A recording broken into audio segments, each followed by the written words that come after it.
Assalamualaikum warahmatullahi wabarakatuh. Perkenalkan, nama saya Dia Kusmawardani dengan NIM 1030324000009. Saya dari kelas IT 4801. Jadi di sini saya akan menjelaskan tugas sub CLO3 kalkulus materi bagian turunan. Pada soal nomor 1, kami diberikan grafik untuk dijelaskan apakah fungsi fx bernilai kontinu atau terdiferensial untuk A, x sama dengan min 1, B, x sama dengan 0, C, x sama dengan 1,5, dan D, x sama dengan 2. Soal nomor 1. Berdasarkan grafik fx yang berwarna biru di atas, apakah fungsi fx kontinu dan terdiferensial di titik berikut? Untuk A, x sama dengan min 1 tidak kontinu. Tidak kontinu karena nilai limit dari arah kiri berbeda dengan nilai limit dari arah kanan, sehingga mengakibatkan grafiknya tidak terhubung dan tidak memiliki nilai limit di x sama dengan min 1. Maka dari itu, fx tidak kontinu di x sama dengan min 1. Selain itu, di titik x sama dengan min 1 juga tidak terdiferensial karena fx-nya tidak kontinu, maka dia tidak terdiferensial. Yang B, x sama dengan 0. X sama dengan 0 itu kontinu karena nilai limit dari arah kiri sama dengan nilai limit dari arah kanan, sehingga grafik terhubung dan memiliki nilai limit. Maka dari itu, fx kontinu di titik x sama dengan 0. Namun tidak terdiferensial karena grafik mempunyai sudut lancip atau titik puncak di x sama dengan 0. Yang C, x sama dengan 1,5, kontinu, karena nilai dari limit kiri sama dengan limit kanan, sehingga grafik terhubung dan memiliki nilai limit. Maka dari itu, fx kontinu di x sama dengan 1,5. Terdiferensial juga karena fx-nya kontinu, dan grafiknya tidak ada sudut lancip ataupun titik puncak. Yang terakhir, x sama dengan 2. Tidak kontinu karena nilai limit kiri tidak sama dengan nilai limit kanan, sehingga grafiknya tidak terhubung dan tidak memiliki nilai limit, maka fx tidak kontinu di x sama dengan 2. Ini case-nya sama dengan yang x sama dengan min 1, karena pada grafik dia hanya menunjukkan garis lurus ke atas. Dan juga tidak terdiferensial karena fx tidak kontinu di x sama dengan 2. Pada soal nomor 2, kami diberikan kurva fungsi fx sama dengan x pangkat 3 dikurangi 3x ditambah 2 untuk ditentukan A, turunan fungsi dari fx, B, kemiringan garis singgung di titik 1,0, C, persamaan garis singgung di titik 1,0, dan D, persamaan garis normal di titik 1,0.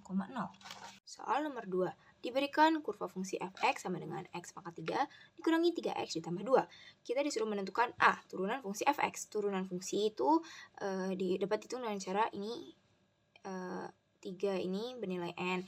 Terus n min 1, pangkatnya dikurangi 1, lalu dikurangi 3 dikali x-nya diganti 1, ditambah 0, karena dia tidak memiliki variabel. Jadi f aksen x sama dengan 3x pangkat 2 dikurangi 3. Soal B, kemiringan garis singgung di titik 1,0. Cara mencari garis singgung dengan cara mensubstitusikan nilai x ke f aksen. F aksennya tadi kita ketahui 3x pangkat 2 dikurangi 3. Kita substitusikan 1, berarti 3 dikali 1 kuadrat dikurangi 3. Maka hasilnya 3 kurangi 3 hasilnya sama dengan 0. Soal C, persamaan garis singgung di titik 1,0. Nah, rumusnya y dikurangi 1 sama dengan m, x kurangi x1. Diketahui y-nya 0, x-nya 1. Maka kita substitusikan y dikurangi 0 sama dengan 0. Kita dapatkan dari f aksen tadi, x dikurangi x yang kita ketahui 1. Maka hasilnya y sama dengan 0. Soal D, persamaan garis normal di titik 1,0. Rumusnya sedikit berbeda, y kurangi 1 sama dengan min 1 per m, x kurangi x1. Kita substitusikan lagi x dan y yang sudah kita ketahui, y dikurangi 0 sama dengan min 1,0, x kurangi 1. Nah, min 1,0 itu tidak terdefinisi, yang berarti garis normalnya adalah garis vertikal. Nah, garis vertikal yang sudah diketahui dari soal ini yaitu x-nya sama dengan 1, maka x sama dengan 1. Soal nomor 3. Suatu benda bergerak mengikuti lintasan fx sama dengan 1 per 3x pangkat 3 dikurangi 1 per 2x pangkat 2 dikurangi 2x ditambah 1. Kita harus menjawab beberapa kondisi. A, kapan benda tersebut bergerak naik? B, kapan benda tersebut bergerak turun? C, kapan lintasan dari benda tersebut cekung ke atas? D, kapan lintasan dari benda tersebut cekung ke bawah? E, menentukan titik maksimum dan titik minimum yang dilalui oleh benda tersebut. Dan F, tentukan pada titik mana benda tersebut berbelok. Baik, soal terakhir. Suatu benda bergerak mengikuti lintasan fx sama dengan 1/3 x pangkat 3 dikurangi 1/2 x kuadrat dikurangi 2x ditambah 1. Pertama-tama kita turunkan terlebih dahulu fungsi yang tersedia. Jadi f aksen sama dengan 3 dikali 1/3 x pangkat 3 min 1 dikurangi 2 dikali 1/2 x dikurangi 2 dikali 1 ditambah 0. Maka hasil f aksennya sama dengan x kuadrat dikurangi x dikurangi 2. Nah, soal A, kapan benda tersebut bergerak naik? Nah, cara untuk mengetahui benda tersebut naik atau turun dengan cara f aksen disama dengan 0. Nah, kita substitusikan f aksen yang sudah kita peroleh tadi, x kuadrat dikurangi x dikurangi 2, hasilnya sama dengan 0. Kita faktorkan menjadi x tambah 1 dan x kurangi 2 sama dengan 0. Lalu didapatkan zeros-nya sama dengan x kurangi 1, x min 1 atau x sama dengan 2. Nah, kita gambarkan interval, lalu kita cek dulu tandanya. Min 1 kita misalkan aja angkanya min 3. Min 3 kuadrat dikurangi 3 dikurangi 2. Min 3 kuadrat 9. 9 dikurangi 3, 6. 6 dikurangi 2, 4, maka hasilnya positif, benar. Lalu di rentang min 1 sampai 2 kita misalkan 1 kuadrat dikurangi 1, jadi kan 1 kuadrat sama dengan 1 dikurangi 1 hasilnya 0, 0 dikurangi 2 min 2, maka hasilnya negatif. Lalu yang 2, rentang 2 kita misalkan 3 lagi, 3 kuadrat dikurangi 3, 9 dikurangi 3, 6, 6 dikurangi 2, 4, positif, maka hasilnya positif. Nah, maka dia akan bergerak naik pada interval min tak hingga sampai min 1 dan 2 sampai tak hingga. Lalu B, kapan benda tersebut bergerak turun? Nah, sudah diketahui tadi, benda tersebut akan bergerak turun pada interval min 2 sampai 2, min 2,2. Lalu C, turunan kapan lintasan dan benda tersebut akan cekung ke atas. Nah, untuk mengetahui benda itu akan cekung ke atas atau ke bawah, kita harus melakukan harus menurunkan turunan yang tadi menjadi f double aksen sama dengan hasilnya 2x min 1. Kalau misalkan untuk mengetahui cekung ke atas atau cekung ke bawah, maka f double aksennya itu harus lebih besar daripada 0 untuk cekung ke atas dan f double aksen harus lebih kecil daripada 0 untuk cekung ke bawah. Nah, untuk case cekung ke atas masih kita substitusikan. Jadi f double aksennya tadi diperoleh 2x min 1 lebih besar daripada 0, maka x-nya sama dengan setengah. Maka benda akan cekung ke atas pada interval setengah, tak hingga. Lalu, kapan benda tersebut akan cekung ke bawah? Nah, berarti f double aksen harus lebih kecil daripada 0. Kita substitusikan lagi f double aksen yang sudah diperoleh. 2x min 1 harus lebih kecil daripada 0. X lebih kecil daripada setengah. Maka benda tersebut akan cekung ke bawah pada interval min tak hingga, setengah. Oke, lalu soal selanjutnya soal E. Kami disuruh menentukan titik maksimum dan titik minimum yang dilalui oleh benda tersebut.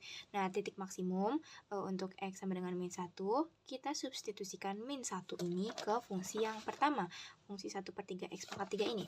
Maka disubstitusikan menghasilkan 1/3 dikali min 1 pangkat 3 dikurangi setengah dikali min 1 kuadrat dikurangi 2 dikali min 1 ditambah 1. Maka hasilnya min 1/3 dikurangi 1/2 ditambah 2 ditambah 1.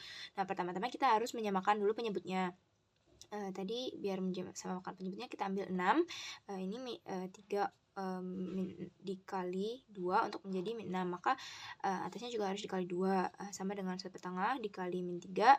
Terus ini 2 kita jadi untuk menyamakan penyebutnya berarti hasilnya jadi 12/6 ditambah 1 jadi 6/6. Maka diperoleh hasilnya 13/6.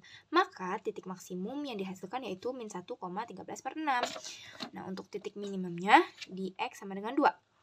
Kita substitusikan lagi 2 menjadi 1/3 dikali 2 pangkat 3 dikurangi 1/2 dikali 2 pangkat 2 dikurangi 2 dikali 2 ditambah 1. Maka hasilnya 8/3 dikurangi 2 dikurangi 4 ditambah 1. Maka hasilnya 8/3 dikurangi 5. Maka hasilnya min 7/3. Jadi titik minimum yang dihasilkan yaitu 2, min 7/3. Soal terakhir. Kita disuruh menentukan pada titik mana benda tersebut berbelok. Berdasarkan kecekungan tadi, kita memperoleh interval setengah, tak hingga, dan min tak hingga, setengah. Berarti titik yang diambil adalah titik setengah. Maka kita substitusikan ke fungsi yang pertama tadi.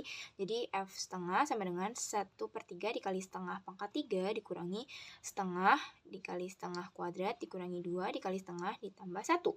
Maka hasilnya 1/3 kali 1/8 dikurangi 1/2 dikali 1/4 dikurangi 1 ditambah 1. Menghasilkan 1/24 dikurangi 1/8 dikurangi 1 tambah 1. Kita samakan penyebutnya. Ini kan 1 kita jadiin 2/24, terus ini 1 tetap 8 ke 24 dikali 3 berarti dikali 3 lagi berarti min 1 kurangi min 3. Ini kan min 1 sama plus 1-nya habis. Jadinya min 1 min 2 per 24 disederhanakan menjadi min 1 per 12. Maka titik beloknya adalah setengah, min 1 per 12. Sekian yang dapat saya sampaikan. Banyak kesalahan, saya mohon maaf. Wassalamualaikum warahmatullahi wabarakatuh.